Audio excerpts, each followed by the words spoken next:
Hey there, folks. Welcome back. Glad you're here to hang out with me today. I've got a shiny new tale to spill, so let's dive right in. I'm Ben, your average Joe, and let me tell ya, life's got a twisted sense of humor. It loves flipping the script when you least expect it. Picture this. 3 years back, I was just the schmuck who got dumped faster than a hot potato because I didn't measure up. I was crushed, moping around like my whole universe had imploded. But zoom ahead to now, and oh boy, the same gal who kicked me to the curb? She's practically chewing her nails off watching me strut my stuff and live my best life. Ain't it a riot how the tables turn? Before I spill all the juicy details, do me a solid, smack that like button. Trust me, you'll want to stick around for this one. If you've ever been tossed aside, told you're not good enough, or traded in like last year's phone for a shinier model, this story's got your name on it. Let's rewind the clock to where this wild ride kicked off. The first time I laid eyes on Alicia is still tattooed in my brain. Clear as day even now. Back then, she wasn't just special to me, she was perfection wrapped in a human package. From the second we started yakking, it was like the universe handed us a cheat code. We'd burn hours together, and it never felt like a chore or some awkward blind date disaster. You know that rare vibe when you stumble across someone who just gets you? That was Alicia for me. She cracked me up like nobody else could, with this laugh that'd bounce around my head for days. I'd ramble on about my big dreams, my messy struggles, even the stuff that scared me silly, and she'd actually listen. I was convinced she gave a darn. We'd dream up plans, places we'd jet off to, things we'd conquer side by side. We were glued at the hip, always finding some goofy excuse to hang out. I wasn't rolling in dough, but I poured every ounce of my heart into loving her, and for a hot minute, I figured that was plenty. Looking back, I was blind as a bat in a blackout, but in the moment, I was just a lovesick dude clinging to the fairy tale that what we had was legit, that no matter what curveballs life chucked our way, we'd slug 'em together. Spoiler alert, I couldn't have been more off base. Fast forward a year into dating, and Alicia drops this bombshell. She wants me to have dinner with her folks. Back then, I was pumped, practically bouncing off the walls. To me, it was a neon sign flashing next level unlocked in our relationship. When she said her parents were cool with me swinging by, I took it as a win. Like they were finally thawing out, eager to size up the guy their daughter was smitten with. I strutted into that dinner thinking it was my big break, a golden ticket to proving I belonged in their world. Oh, how adorably clueless I was. Looking back, it's almost cute how I misread the whole dang thing. Man, oh man, was I ever a wide-eyed rookie back then. The second I strolled into their house, the air turned thicker than a milkshake in a blizzard. Nobody spat out anything downright nasty, but I could feel the chill, like I'd wandered into a lion's den wearing a meat suit. Her dad wouldn't even toss me a glance, just stared through me like I was a ghost haunting his precious living room. Her mom's smile? It was so fake it didn't even bother climbing up to her eyes, just sat there, limp and lifeless. And her brother? His, "Hey, good to meet ya," dripped with so much forced cheer, it might as well have come with a laugh track. It was like I'd crashed a secret club meeting where they'd already voted me off the island, and I was just the clueless dope there to confirm their hunch. Dinner was a total train wreck. I tried to play nice, tossing out small talk like lifelines, but the vibe at that table was colder than a penguin's picnic. Every chat felt like it was coming from a galaxy far, far away. They were all tiptoeing around me like I might explode if they said the wrong thing. When I opened my mouth, it was clear they couldn't care less. Her dad threw me the occasional nod, like he was half asleep, and her mom chirped these tiny, polite replies that screamed, "Please stop talking." Their shoulders were stiff, their eyes were wandering, every twitch shouted, "Yeah, we're not buying what you're selling, kid." Meanwhile, Alicia was either blissfully clueless or putting on an Oscar-worthy act, acting like everything was peachy keen. I couldn't tell if she was in on it or just floating in her own little world. Then came the moment that flipped the lights on for me. After dinner, her parents yanked me aside, and I figured, oh cool, just a friendly little chit-chat to get to know good ol' Ben. Nope. Wrong again. Genius. Her dad, with this calm, calculated voice that could have narrated a nature documentary, hit me with, "So, Ben, what's your grand plan for our daughter?" That wasn't some breezy, "Hey, what you up to" question. Nah, it landed like a brick, loaded with judgment, like they were sizing me up for a role I didn't even know I was auditioning for. I didn't flinch, though. "I plan to marry her, sir," I shot back, dead serious. Alicia and I had spun those future dreams a million times, trips we'd take, a life we'd build, so I wasn't about to play coy. I thought laying it all out there might earn me a nod of approval. maybe even a shred of respect for being real about how much I adored their girl. Instead, they just smiled. Back then, I didn't clock it, but now? Oh, I see it clear as a bell. Those weren't happy grins.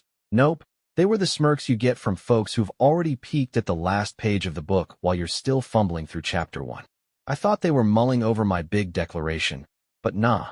They'd already stamped "not good enough" on my forehead and called it a day. I was too busy basking in my own sincerity to notice they'd mentally evicted me from their daughter's future. After that dinner, the whole game shifted. Alicia, who used to light up like a firework when I rang her, started treating our calls like a root canal. Painful and something to slog through.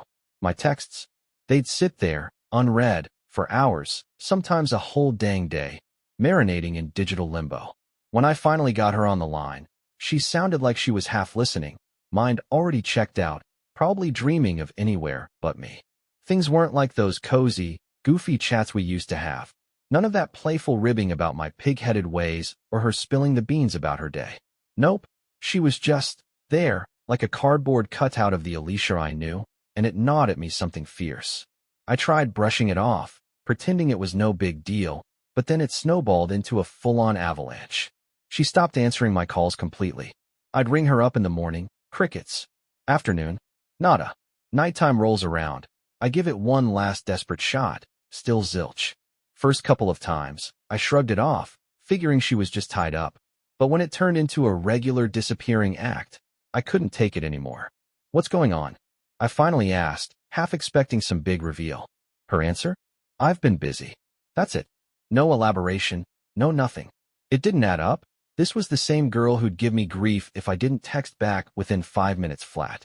Now she was ghosting me harder than a haunted house. And it wasn't just the calls. Texts. Ignored. The dates we'd sketch out. Canceled like a bad sitcom. Those random, "I miss you" calls she used to sprinkle into my day. Vanished into thin air. I was running after her like a dog chasing a car that didn't even slow down. And the kicker? She never even bothered to drop a hint about what was up. Then one evening, out of the blue, she hits me up to meet. I'm thinking, all right, here we go. She's finally ready to hash this out, maybe patch things up. Oh, how I fooled myself. We sit down, she locks eyes with me, and bam, drops the bomb. Ben, my family doesn't approve of us. They reckon I need someone more stable, someone who can hand me a cushier life. For a hot second, my brain just short-circuited. I couldn't wrap my head around it. I sat there, gawking at her, waiting for the Hollywood twist where she'd laugh and say, "But screw what they think. I'm crazy about you." Nope, that line never came. I had to force the words out, fighting to keep my voice steady. "Do you even love me? Or are you just dancing to their tune?" She paused. That little hiccup of silence, it was louder than a foghorn. If she had to mull it over, if "of course I love you" didn't fly out of her mouth like a reflex, then she'd already checked out. Right then, I should have hauled myself up and strutted out with my dignity intact. But nah, I turned into a sap. I pleaded, laid it all out there, dredging up every memory we'd built, every starry-eyed plan we'd cooked up together. "I'm busting my tail," I told her. "Things won't always be this rocky. Just give me a shot, believe in me." But she didn't. She just up and left, cool as you please, and as I watched her vanish into the night, it hit me like a ton of bricks. I was the only one who'd ever bought into the us dream hook, line, and sinker. The days after Alicia bailed on me, they stung like a paper cut doused in lemon juice. Raw, relentless, and nowhere near healing. I plastered on a brave face, acting like I had it all together, but inside, I was a mess, crumbled up like a soggy napkin. She wasn't just my girlfriend. She was the one steady thing I could cling to when everything else was a dumpster fire. My bank account, a joke. My business, teetering on the edge. My future, foggy at best. But Alicia, she was my lifeline, my rock. And then, poof, she vanished. Not because we had some blowout fight or the spark fizzled out, but because her family sized me up and decided I didn't make the cut. That truth sliced deeper than a chef's knife through butter. The woman I'd poured years into, the one I'd pictured building a whole dang life with, traded me in like I was a beat-up pair of sneakers, all for some dude with a fatter paycheck. Talk about a kick to the ego, humiliation doesn't even cover it. At first, I kept telling myself I'd bounce back, no sweat. But the nights? Those were brutal. I'd sprawl out in bed, staring at the ceiling like it held the secrets of the universe, replaying every second we'd shared on a loop. I'd torture myself with the what-ifs. What if I'd had a bigger bankroll? What if I'd worn sharper threads, talked smoother, or pulled some magic trick to prove I was worth a darn? Would she still be here? Those questions buzzed around my head like flies I couldn't swat away. Food? Barely touched it. Sleep? Huh. What's that? Losing her felt like the universe had officially slapped a game over sign on my life. Some days, I couldn't even drag myself out from under the covers. What was the point? The woman I adored had ditched me, my business was circling the drain, and I was flying solo in a world that didn't seem to care. But then, after weeks of wallowing, something in me just snapped. I was fed up with being the sad sack everybody felt sorry for. Alicia might have picked a cushier path, but that didn't mean I had to stay a broken-down heap. If I wanted a shot at a future, if I wanted to show myself, not her, that I wasn't a total zero, I had to hit the reset button.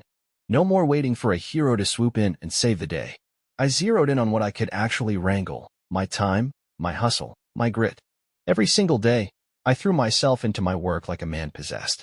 I soaked up every scrap of knowledge I could about my business, polished my skills till they shined, and scratched out ways to make a buck, even if it was just pocket change at first. Was it a cakewalk? Heck no. Some days, I wanted to chuck it all and crawl back into my pity pit. But every time I teetered on the edge of quitting, I'd flash back to why I started. That ache? It turned into rocket fuel. Every stumble, every flicker of doubt just lit a bigger fire under me. And through it all, I kept pushing, because I wasn't about to let life, or Alicia, have the last laugh. Through all that chaos, one person stuck around like glue: Audrey. Here's the kicker. She was Alicia's buddy first, but unlike Miss High and Mighty, Audrey didn't eyeball me like I was some fixer-upper project. Nope, she just showed up after the breakup, popping in to see how I was holding up, tossing me a pep talk or two, reminding me I wasn't as solo as I felt. Early on, I was too busy drowning in my own pity party to clock it. My head was a swamp of misery, and I couldn't see past the muck. But Audrey? She was different, like a breath of fresh air sneaking through a cracked window. She didn't size me up or slap a price tag on my worth. She just saw me, plain ol' bin, and rolled with it. That kind of no-strings-attached love? I'd never tasted anything like it before.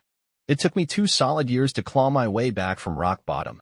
3 years of grit, late-night hustling, and stubborn-as-a-mule determination. I ain't gonna sugarcoat it. Those first days were a slugfest. I wanted to throw in the towel more times than I can count, wondering if I was just kidding myself with this whole rise from the ashes bit. But every time that little voice of doubt started whispering, I'd slap it down with a memory. I had to be good enough. That sting of rejection? It turned into my personal jet fuel, propelling me forward when the tank was running on fumes. Fast forward to now, and holy smokes, things are a whole new ballgame. I'm not that scrambling, broke dude anymore. I built something solid. My business is buzzing like a beehive. My wallet's finally got some padding, and for once, I'm steering the ship instead of clinging to the wreckage. Every morning, I bounce out of bed with a fire in my gut, knowing every move I make is shoving me further down the road I paved myself. But here's the real gold. Beyond the wins, the cash, and the steady ground under my feet, I'm actually happy. And a massive chunk of that joy? That's Audrey. She was there when I was a walking zero, scraping by with nothing but a bruised ego. She spotted something in me before I even glimpsed at myself, not pity, mind you, but real deal belief. That faith flipped my world upside down. At first, I didn't give it much thought. I was still licking my wounds, too tangled up in yesterday to notice the gym standing right there. But bit by bit, something clicked. There was no rush, no ultimatums, just this easy, organic vibe that grew without me even trying. Unlike Alicia, Audrey didn't make me jump through hoops to prove I was worth a darn. I didn't have to grovel for a scrap of her attention or wrestle for her affection. She loved me for me, not what I could cough up, not what I might turn into someday, but the guy I already was. And man, that shifted the whole dang universe. When I finally shook off the ghosts of the past and let myself love her the way she'd earned 100 times over, it hit me like a ton of bricks. Some love comes with a rule book and a checklist, but other love, it's just destined to happen, plain and simple. I thought I'd slammed the door on my old life for good, until, wouldn't you know it, the past came knocking again. So, my phone starts buzzing one day, and I squint at the screen. Some random number I don't know from Adam. I pick up anyway, and boom, there's that voice. Alicia. 3 years since she last graced my ears, and I can practically hear her fumbling with her words, like she's tiptoeing across a minefield. She hits me with this, "Hey, how's it going?" vibe, like we're old pals catching up over coffee, but it's awkward as heck, like she's forgotten how to talk to me without a script. I just sit there, quiet as a mouse, letting her stew until she spills the real reason she's dialed me up. Then it comes. She's asking for forgiveness. Says she's been itching to call for ages but was too embarrassed to hit send. She's got this whole, "I need to clear the air" spiel going, and I don't say a peep, just let her ramble on. As she keeps yapping, the puzzle pieces click into place, and oh boy, it's a doozy. Turns out, that shiny prince her family handpicked for her? The one with the fat wallet and the stable life? He's a total fraud. Behind the glitz and glamour, the guy's a control freak, a master manipulator, and get this, a serial cheater who can't keep it in his pants. The perfect match they shoved down her throat turned into a walking horror show. Now, 3 years deep into marriage with a kid in tow, she's eyeballing the exit door. I'm just sitting there, soaking it all in, but here's the wild part. I feel zilch. Nada. The Alicia I used to worship, the one I'd have jumped through flaming hoops for? She's long gone. In her place is this stranger who rolled the dice on a choice and landed in a pile of regret. She starts pouring out her heart, how she's sorry, how she was young and dumb, how she let her folks puppeteer her life. Then she drops this line that nearly knocks me off my chair. "We were meant to be, Ben." Her voice is all shaky, like she's about to cry. I see that now. I lean back, smirking at the sheer gall of it. Meant to be? I could have laughed out loud at the cosmic joke. Where was all this meant-to-be talk when she strutted out of my life without a backward glance? Back then, she was all in on her upgrade, convinced she'd snagged the golden ticket. Now, 3 years later, with her dreamboat turning into a sinking ship, she's suddenly seeing soulmates in the rearview mirror? She keeps going, digging up our old memories like she's flipping through a scrapbook, how we used to crack up together, how I'd prop her up when she needed it, how I genuinely gave a darn about her. She's all wistful, saying she misses that vibe, misses me. I let her run her mouth until she's out of steam, then I hit her with the cold, hard truth. I'm with someone now, I say, cool as a cucumber but solid as a rock. And she's everything to me. Dead silence on her end. You could almost hear her brain grinding to a halt, like a car stalling out mid-highway. That wasn't the script she'd rehearsed. I'd bet my last dollar she figured I'd fling the door wide open, arms outstretched, still the same lovesick Ben who once begged her to stick around. But nah, that guy's history. I'm not her backup plan, her safety net, or her oops, my bad, rebound. Not anymore. Life had kept chugging along, and I'd hopped on the train too. I don't hate you, Alicia, I went on, keeping my voice steady like I was chatting about the weather. I'm not even pointing fingers anymore. But here's the thing, I don't need you. I've got everything I ever dreamed of now. She let out this wobbly little breath, like my words finally crash-landed in her brain. She muttered a quiet, "Okay," and we hung up. I figured that was the end of it, thought she'd gotten her little closure fix and we'd both move on. Boy, was I naive to think she'd let it rest. A few days later, Audrey strolls in looking like she just saw a ghost, or maybe a clown at a funeral, all confused and rattled. Alicia called me, she says, and I'm already like, say what now? Irritation bubbling up like a pot about to boil over. She told me to back off from you. Audrey spills, said you two have history, that you're meant to be, and I'm just some speed bump in her fairy tale. I was steamed. No, I was a volcano ready to blow. Alicia had zero claim here, not a crumb. She'd made her bed 3 years back, strutted off without a glance in the rearview, and now, just 'cause her perfect little plan went belly up, she thinks she can waltz in and stir my pot. Oh, heck no. I snatched my phone and dialed her up so fast my fingers practically sparked. She picks up, and I don't even give her a chance to breathe. Listen up, and listen good. I snap, my voice cutting sharper than a kitchen knife on a cooking show. You've got no stake in my life anymore. You had your shot, you picked your path, stay out of my lane. Dead quiet on her end. For years, I've been Mr. Nice Guy, never raised my voice, always the peacemaker trying to patch things up. Not this time. This time, she needed to get it through her head that I wasn't that pushover Ben anymore. And I reckon she did, 'cause after that call, she vanished from my radar for good. Once the dust settled, I plopped down and let my mind wander over the whole wild ride, the gut punch of heartbreak, the slog through the muck, those moments I felt like I was running on empty. Then there was the slow, sweaty haul back to standing tall. Looking at where I'm at now versus 3 years ago, it's like I've lived two totally different movies, one a tearjerker, the other a comeback flick. But here's the kicker. I wouldn't tweak a single frame. Every stumble, every scrape taught me something worth knowing, and I'm itching to pass those nuggets on to you. Maybe you're wading through your own mess right now. Maybe you've worn my shoes before, or maybe you just need a little pick-me-up today. Whatever it is, here's what I learned the hard way, straight from the trenches. All right, here's the grand finale, my hard-earned wisdom, straight from the mess I waded through. First off, don't ever let someone's "see you later" convince you you're a walking failure. When Alicia ditched me, I felt like a crumpled-up dollar bill, worthless, like I'd flunked the whole being a man test. But now, I see it clear as day. I wasn't the screw-up. I wasn't some defective model. I was just parked in the wrong spot, with the wrong gal at the worst possible time. People might stroll out of your life, not because you're a dud, but because they're too blind to spot your shine. And that's fine, let 'em go. What's not fine is letting their shrug define your whole dang existence. If they can't see your sparkle, it doesn't mean you're dull. It just means they don't get a front-row seat to your blockbuster comeback. Second, pain's a tricky beast. It can either flatten you like a pancake or build you into a brick house. Your call. I'm not gonna pretend it was all sunshine and rainbows. That breakup could have sunk me for good. I could have curled up in a bitter little ball, shaking my fist at the world, wallowing in my woes. But one day, I had to pick a lane. Let this ache drag me under or turn it into high-octane fuel. So I worked my tail off like my next breath depended on it, because, honestly, it kinda did. That hurt? It lit a bonfire under me, and I kept stoking it till it propelled me forward.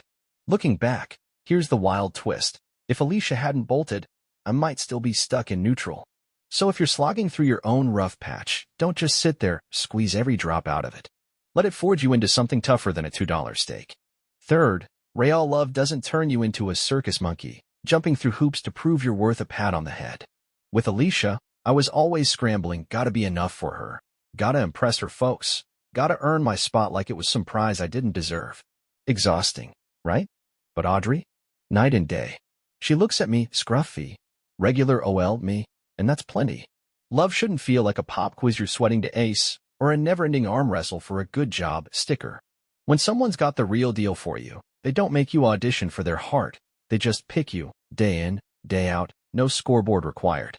And finally, success isn't a middle finger to the ones who kicked you to the curb, it's a ticket to your own freedom.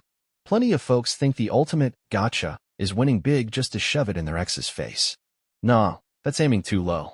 Success isn't about yelling, "Look at me now, suckers." It's about proving to you that you had the goods all along. When Alicia rang me up, I didn't puff out my chest or rub my shiny new life in her nose. Didn't need to. My wins? They're mine, not a prop in her story. The sweetest payback isn't some petty revenge plot. It's peace, pure and simple. It's standing tall, knowing you made it, and not needing a single thumbs up from anyone to feel complete. So, what about you? If you'd been in my beat-up sneakers, would you have let Alicia waltz back in? Given her a do-over? Or would you have kicked the past to the curb like I did? Drop your take in the comments. I'm dying to hear what you'd do. And before I sign off, here's a little nugget to chew on. Some folks lose their forever person chasing a flashier deal, while others stumble into the real thing by becoming the best version of themselves. Thanks for hanging out with me, folks. Catch you in the next one.